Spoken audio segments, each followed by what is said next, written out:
Have you ever thought, I have so many ideas that I don't know where to start? Ironically, sometimes having too many possibilities can keep us just as stuck as having none. Welcome to Coaching Corner, a series where we walk through real life scenarios inspired by the questions so many of us wrestle with in midlife. Together, we'll untangle the overthinking, challenge the beliefs keeping us stuck, and discover one small next step forward. Today's coaching conversation is fictional, but it's inspired by the kinds of challenges I hear all the time. If you recognize yourself in today's story, you're definitely not alone. So grab your coffee and pull up a chair in the coaching corner. If you're tired of feeling stuck in life and doubting yourself and want simple steps to stop overthinking, gain clarity, and start living your dream, you're in the right place. Hi, I'm Sarah Tyke, a midlife mom, chronic overthinker, and your dream activator. I learned the secret of how to overcome self-doubt and stop overthinking. Take small, practical steps to create the life you dream of. If you're ready to see the possibilities, transform your mindset, and take the first step forward, grab a pen and a journal and meet me in the Dream Lab. Hi everyone, welcome to Reinventing Life After 40. I'm your host, Sarah Tyke, and making changes in your life is hard enough. You shouldn't have to do it alone. Instead of trying to stay motivated by yourself, come join our free Facebook group. It's called Goal Setting for Overthinkers.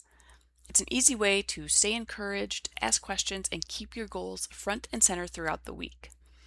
And if you'd like a little extra encouragement between episodes, I would love to invite you to join my free weekly newsletter. Every week I share practical mindset tips, goal-setting ideas, and free resources designed to help you stop overthinking and keep taking action. You can sign up at sarahtyke.com/newsletter. Or if you go to the homepage sarahtyke.com, you'll see links for both the Facebook group and the newsletter. Okay, today's Coaching Corner client is, of course, this is all fictional, keep in mind. I'm just going to call her Michelle. She's 45, works full-time, she has kids, maybe they're grown or nearly so, like in their late teens, and she has notebooks full of ideas of things that she wants to do. And every idea sounds exciting. Until another one comes along, and another, and she's very excited to start a bunch of projects, but never quite finishes any of them. So now she's overwhelmed, and she doesn't know where to start. So, if this was my client, I would ask her, Michelle, what brings you here today? And she would say, I have too many ideas. And I would ask her to tell me a little bit about them.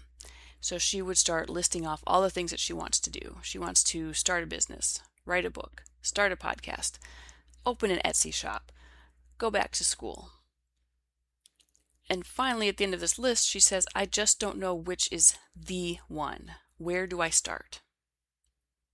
So at this point, listeners, I would say notice the pressure that she's putting on herself. Because she's not just looking for a good idea or something to do or something to try out. She's looking for the perfect one, the perfect idea. And I think we've talked about this on a couple episodes where it's this idea of perfectionism, where we have to have everything completely figured out. It has to be perfect. Like nothing can ever go wrong. That's what we're waiting for. And it sounds kind of like that's maybe what Michelle is waiting for. She has a bunch of ideas. She's looking for the perfect one. So then I would ask her, what happens after you choose one? And she would say, I start researching. And I would ask her, okay, after researching, you get some information about it, and then what? And then she would say, well, I discover another idea. And then I wonder if that's actually the better one, and maybe I should do that one instead. Or she may say something like, I find so many things that I need to do in this research process, I just get overwhelmed. So I would ask her, what kinds of things? And she would say, okay, for example, I want to start a business. So I start researching how to start a business. And I find out that I need to find a name for the business. I need to file as an LLC. I need to get a business bank account and a credit card. I need legal documents. I need to get a license to collect sales tax. I need this EIN. It's an employee or employer identification number from the IRS. I need to have marketing and social media accounts and a website, and I have to have a professional email. And at this point, I might actually stop her and say, okay, so when was the last time you actually finished something? And she would say, I don't remember. I kind of get stuck in that research phase. And I either get overwhelmed and give up, or I find something else to research and to learn about. So at this point, I would just like to point out that sometimes we confuse collecting ideas with building a life. And I think we've talked about this before, where this idea of researching and thinking about things feels like we're making progress because we get to say, well, look, all this research I did. I know how to start a business now. I know all these things that I need to do to start a business. But we haven't actually started a business yet, or even taken a first step. We've done the research. I guess that could be the first step. But then we kind of got lost along the way and overwhelmed and gave up. So we go into collecting more ideas. And ideas are exciting. I get it. That's what I do too. And I struggle with it even still. But action is what creates change. So you're going to have to take some of that research and actually do something with it. Pick one of the steps and act on it. So researching, thinking, praying, these are all good things. And I think we do need to do them in moderation. Because you need to make decisions and take action if you want to actually build this dream life. If you're going to build a house, you do have to actually nail some boards together. You can't just research about where to buy the lumber and then just buy it maybe and have it sitting at the site. You do have to do something. You have to start taking action and nailing boards together and pouring concrete. Same thing with your dream life. You do have to start taking action if you want to build this life. So ideas and researching, they're great. It's a great start. We do need to do something as a next step. We do need to take action. So here's where I would probably ask Michelle, what makes choosing one idea feel so difficult? And she might say, what if I pick the wrong one? And I would ask her, what if there isn't a wrong one? Because what if every project teaches you something valuable, even if it isn't forever? If you want to open an Etsy shop, it doesn't have to be a forever thing. You can just try it out. And that's kind of the nice thing about online markets now, is that you don't have to go out and buy a brick and mortar building or have an expensive lease and get bank loans and all this. You can just go online and you can open an Etsy shop and you can try it out. You can see what it's like to sell something. And if you don't like it, that's data. That's like an experiment. And now you found out, oh, I don't like doing that. So now you can just take that idea off the board. Selling isn't for me. I'm not a businessman or an entrepreneur. Not everybody is an entrepreneur.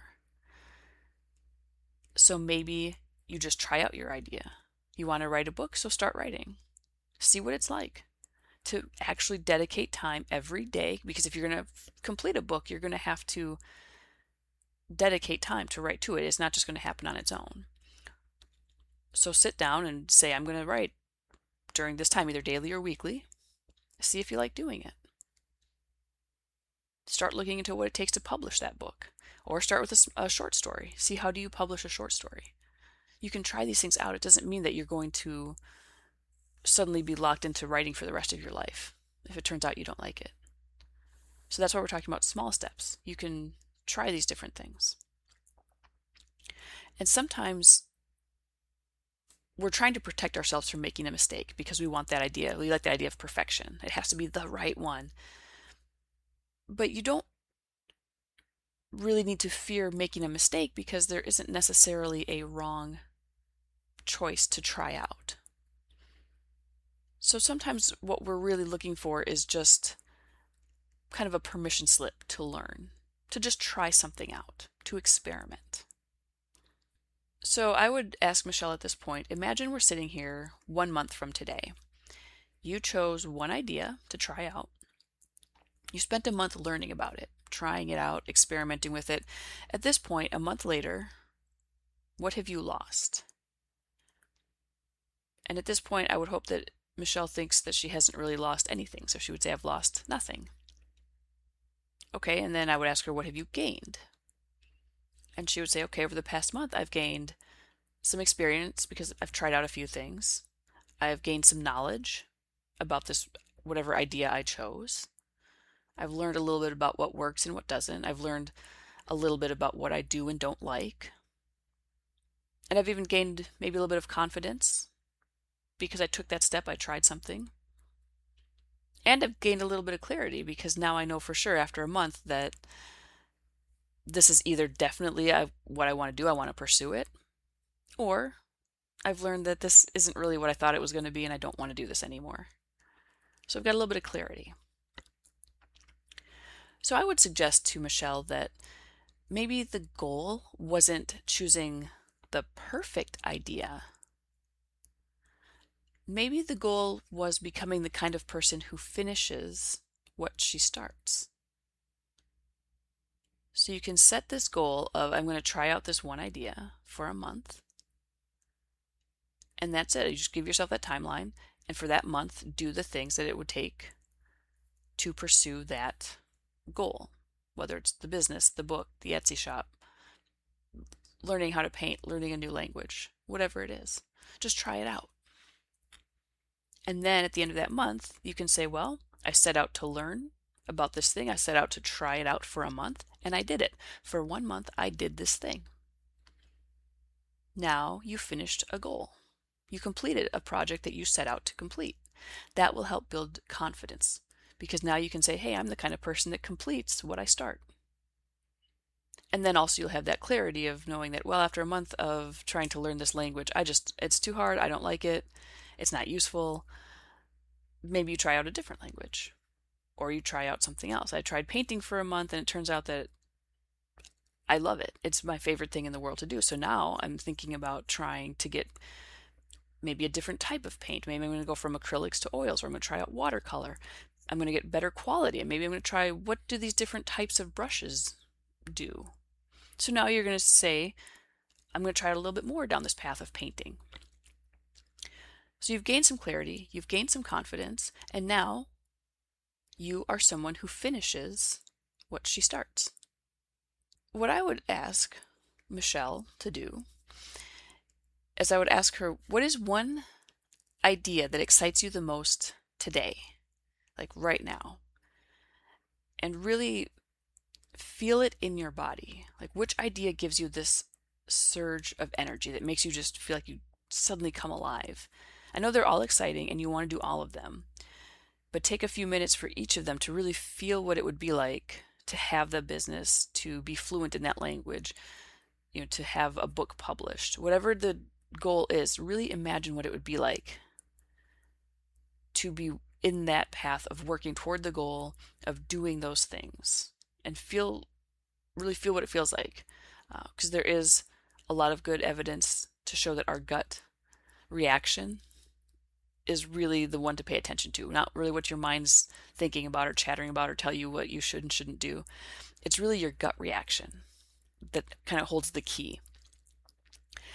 And I don't know if you guys have ever heard of this thing called the coin toss.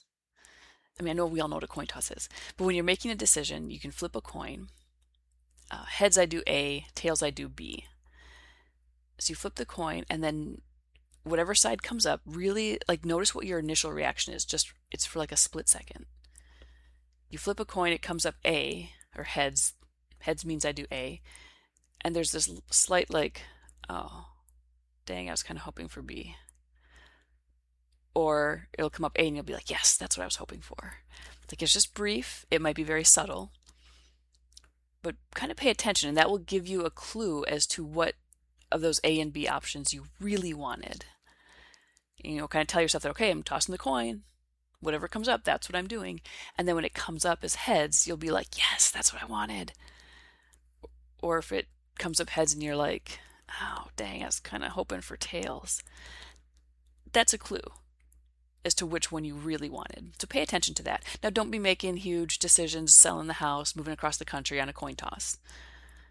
It's about noticing that initial gut reaction to the heads or tails and to which option that meant. So kind of, just kind of get in tune with your body and learn how it feels when you think about some of these ideas.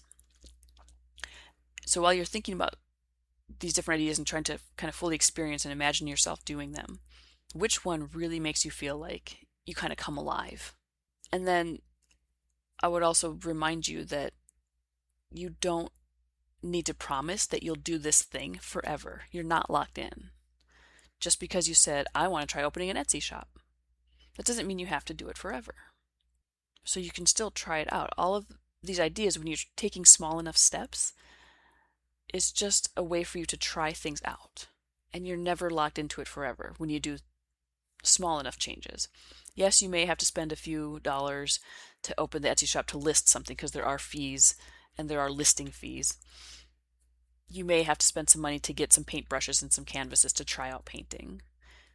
Maybe you have to buy like a monthly subscription for a language learning course. There are a lot of free ones, but maybe you want to pay just for a month, just to see how it is to use all the features of some, language app. So yeah, you may have to invest a little bit in yourself, and that's okay. It's okay to spend some money on yourself to figure out what you want to do. Think of how much money you're probably spending on, well, in my case, on coffee. I go out to the coffee shop a lot, and it ends up being quite a trip every time I go, and it's a few times a week, or I'll buy something, I want to try out a new nail polish or a new lipstick or something. It turns out that I don't like it at all. And they're not cheap. I mean, it's like $10 for a tube of lipstick.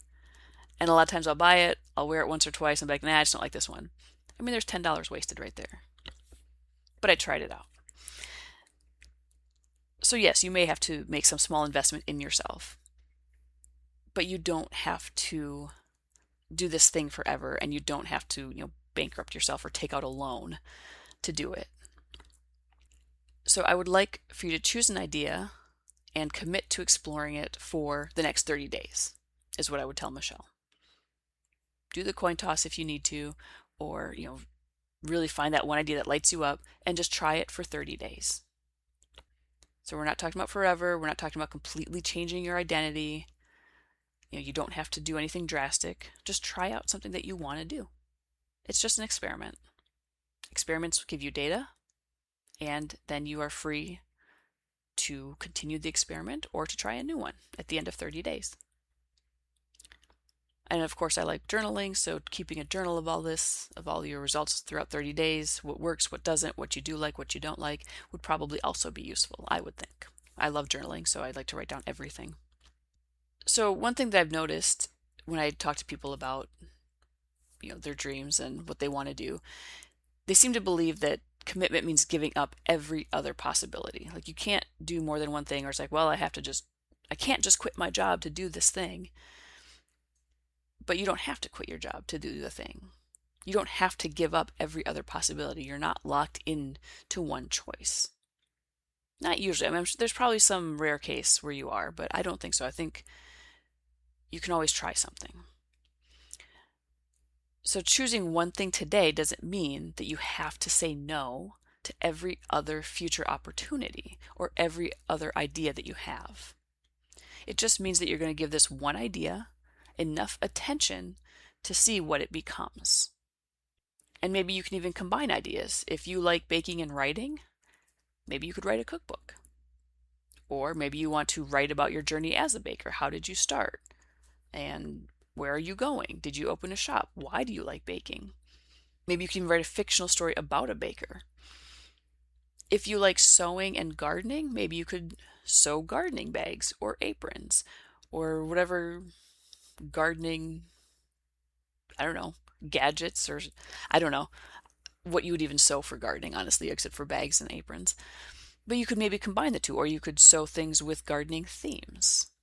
So you're kind of combining these two ideas that you like. But I would suggest just taking one, trying it out, and just see where it goes. Again, it's not forever. It's for a month or even a week. Maybe after a week of doing something, you're like, nope, not for me, definitely not for me. You don't have to continue. but at least give yourself some time. Give yourself a month. So in today's coaching session, one of the things that I asked Michelle was, what if there isn't a wrong one? What if there isn't a wrong choice? And I ask that because many people assume that life has one perfect path, that we can only do one thing. But most of the time, there are lots of good paths. And you can also have hobbies. Even if you have to choose one path to make a living, it doesn't mean that you can never incorporate things into your life that bring you joy and happiness and peace and fulfillment. Okay, maybe you're in a spot where you can't dedicate your entire life to gardening, but you can work it into your life if that's what brings you joy. So progress comes from walking down one of these paths and finding out if it's right for you. Because you're not going to know unless you try. You can always wonder about, gee, should I do that? Could I do that? Well, just try out. Try it out and see if you can do it, if you like it. Because you can always choose a different path. Because when you take these small steps and you do small, what I like to call proof of concept experiments, you can always walk it back and try something different. So this week's homework for you guys and for Michelle is to write down every idea that you've been considering. All of them. Just get out a piece of paper and just brainstorm, brain dump onto the paper everything you've been considering. Small, big, whatever it is. Write them all down. Now answer these 3 questions. 1, which idea keeps coming back? 2, which one genuinely excites me? And not just because I think I should do it, but really because I want this one idea. Which one could I commit to exploring for the next 30 days? So choose one of those things. Hopefully by answering those 3 questions, you kind of narrowed down, because if there's an idea that kind of keeps coming back, that's kind of been in the back of your head, well, I've always wanted to do this. I keep thinking about this. It's hopefully the same one that kind of lights you up, excites you, like, ooh, I can't wait to do that. So choose one of these ideas and put the others on a later list. You're not going to get rid of them. You're not going to throw them away. You're not going to give up on them. They're just going to be done later on. It's kind of like we're making a priority list here. This month is going to be this one idea. Next month will be this other idea from your list.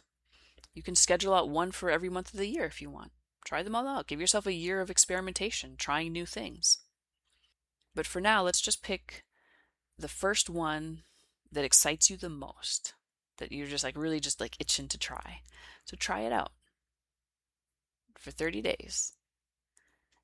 And then see how things are at the end of the month, and if you want to keep pursuing that one, or do you want to try something else? So also, while you're kind of thinking through these ideas, ask yourself, am I waiting to find the perfect idea, or am I avoiding the discomfort of choosing? Because remember, you don't necessarily have to choose. It's not a forever thing. You're just going to try one out for now.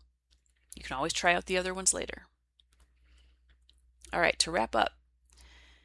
1, having many ideas is actually a gift, because now you have many possibilities and you're very creative if you've got a lot of ideas. 2, ideas only really become reality when we choose one. 3, choosing one idea doesn't close every other door. And 4, progress comes from commitment, not perfection. All right, guys, if you like this episode, please like, share, subscribe to the podcast, leave a review or a comment. I would love to know if this is helping you, especially the Coaching Corner episodes, because this is kind of a different format, and I would love to know if you like this or you don't like it.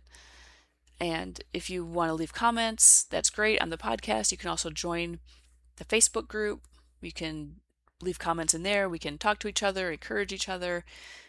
If you have questions, about goals in the Facebook group. I can answer some questions in there too.